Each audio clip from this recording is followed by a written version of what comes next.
spada u najbolje namirnice za redovno pražnjenje creva jer sadrži odgovarajuća dijetetska vlakna. Dobro zapamtite ovu biljku. Korisna je za mršavljenje, poboljšava varenje i sprečava da toksini dospeju u krv iz creva. Engleski naziv je,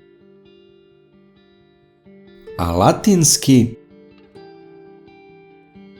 kod nas je zovu indijska bokvica. Psilium koji se koristi je zapravo ljulska semena ove biljke. Ovaj neverovatan dodatak ishrani će očistiti vaša creva bez nus pojava i poremećaja mikroflore u crevima. Ostanite sa nama da čujete kako deluje psilium.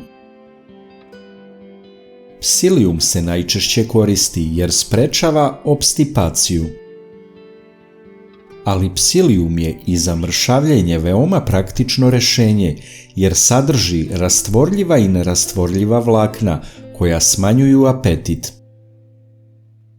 Psilium upija višak tečnosti iz organa za varenje, povećava svoju zapreminu i daje osjećaj sitosti. Drugi benefit je što stimuliše redovno pražnjenje creva. Na psilium gledamo kao na laksativ, ali ipak primerenije je na njega gledati kao na dijetetska vlakna. Laksativna svojstva se pripisuju vlaknima koja usvajaju tečnost, a potom i omekšavaju stolicu. Veći deo psilijuma se uopšte ne apsorbuje, nego se stvara želatinasta masa koja čisti zidove creva i pražnjenjem creva izlazi napolje. Psilium je jedan od retkih laksativa koji ne uzrokuje nadimanje. Ne deluje agresivno na creva, već naprotiv, blago. Izgleda da je psiliumom pražnjenje creva idealno, a tvrdoća stolice baš onakva kakva treba da bude. Da li ste vi nekada koristili psilium ili možda tek planirate da ga probate? Dijetetska vlakna koja sadrži psilium su odlična zato što poboljšavaju varenje i usvajanje hranjivih materija. Na taj način se optimalno iskoristi hrana koju konzumirate. Psilium ljuspice u crevima otpuštaju sluz koja ima važnu ulogu u završnoj fazi varenja. Oblaže zidove creva i olakšava kretanje i izbacivanje otpada od hrane. Na taj način osigurava da se štetne materije ne apsorbuju u krv. Neredovno pražnjenje creva je u vezi sa nepravilnom ishranom i nedovoljnom pokretljivošću, a to je svojstveno današnjem savremenom čoveku. Ovakve okolnosti su razlog za brigu jer promovišu debljanje i veću verovatnoću za razvoj bolesti. Tu indijska bokvica može pomoći. Osim što deluje prilično efikasno protiv opstipacije, neke studije su pokazale da psilium deluje na redukovanje holesterola. Indirektno se umanjuje rizik od infarkta srca kao i od raka debelog creva.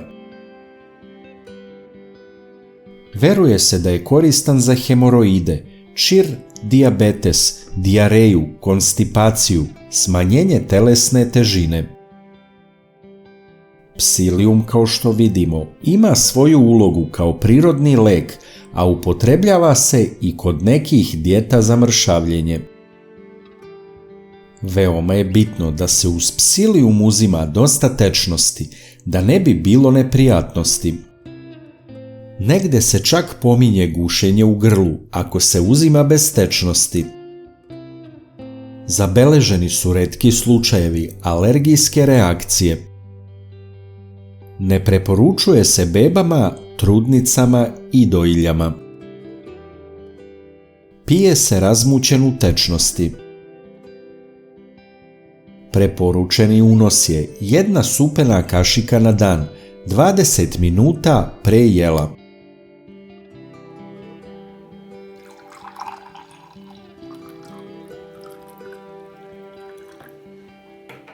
Pije se tako što se psilium ljuspice razmute u čaši od 2 decilitra tečnosti.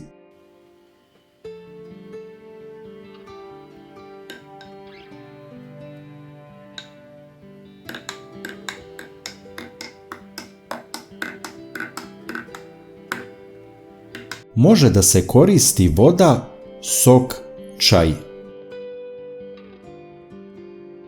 Odmah se popije, a do želiranja dolazi u želucu. U toku dana treba piti dosta vode, što će pomoći da još bolje deluje. Može se psilium u određenoj razmeri dodavati pri pravljenju hleba i peciva. Psilium ili indijska bokvica je jednogodišnja biljka razgranate stabljike i uskih listova. Na vrhu stabljike se nalaze sitni cvetići skupljeni u cvasti.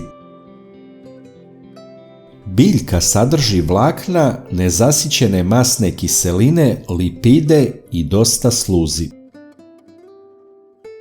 Korisni sastojci se nalaze u ljusci semena psilijuma. Ova biljka se uzgaja u nekim zemljama Europe, Azije, a najviše u Indiji. Veoma je zastupljena biljka u farmaceutskoj industriji. Najlakši način da podržite naš rad je da lajkujete video. Kliknete na dugme prati, zatim na zvonce i na kraju potvrdite zvonce. Ovo za nas znači mnogo. Hvala vam na podršci.